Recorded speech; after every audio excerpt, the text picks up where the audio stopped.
B-52 bomber joint dual-carrier exercise in the South China Sea, Air Force says.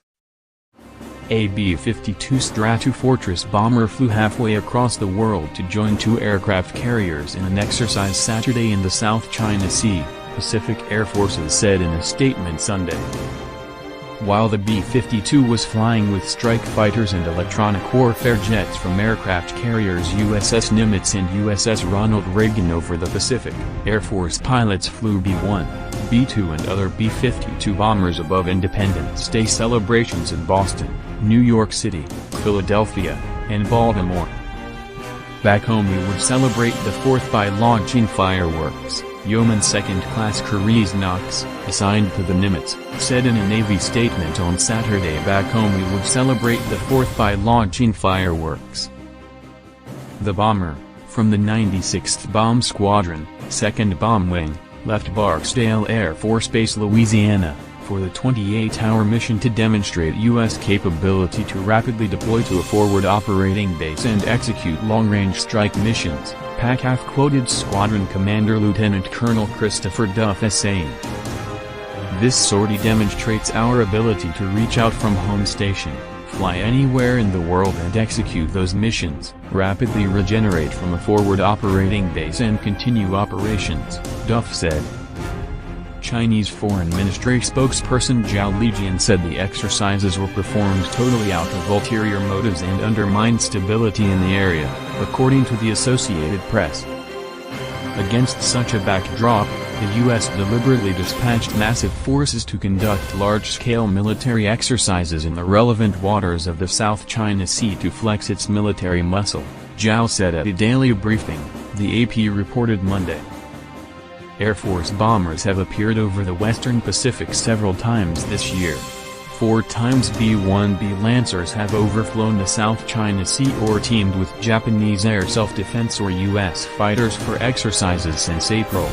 A pair of B-52s from Mielson Air Force Base, Alaska, flew to Japan in June for training. Rear Admiral George Wickoff, commander of Task Force 70, the 7th Fleet Battle Arm, said Air Force bombers strengthen joint, combined, all-domain operations with multiple strike groups in the western Pacific. The USS Theodore Roosevelt is also patrolling the region. While the global strategic demand for our naval forces remains high, having several carrier strike groups currently at sea enabled us to pause for extended operations with the Nimitz team, Wickoff said Monday in an email to Stars and Stripes. Saturday's exercise came after the Defense Department on Thursday expressed concern over the Chinese military conducting large-scale exercises around the Paracel Islands in the South China Sea from July 1 to 5. The designated area where the exercises are due to take place encompass contested waters and territory, according to the DoD statement. Conducting military exercises over disputed territory in the South China Sea is counterproductive to efforts at easing tensions and maintaining stability. Official reports did not mention whether either of China's 2 carriers took part, but China's state-run newspaper Global Times wrote that the South China Sea is fully within grasp of the Chinese military and any U.S. aircraft carrier movement in the region is solely at the pleasure of the Chinese military, which has a wide selection of anti-aircraft carrier weapons like the DF-21D and DF-26 aircraft carrier killer missiles. Navy Chief of Information Rear Admiral Charlie Brown responded to the article with a tweet Sunday, and yet, there they are. 2 U.S. Navy aircraft carriers operating in the international waters of the South China Sea. The USS Nimitz and USS Ronald Reagan are not intimidated, he added. China views the South China Sea as its territorial waters and disputes the sovereignty over dozens of islands and reefs in it with several countries. The DoD, in its statement, urged all parties to exercise restraint and not undertake military activities that might aggravate disputes in the South China Sea. Unnamed Chinese analysts cited by Global Times said the Navy sending carriers into the same area where China held its exercises shows U.S. hypocrisy and demonstrated that it is the real source of potential regional instability.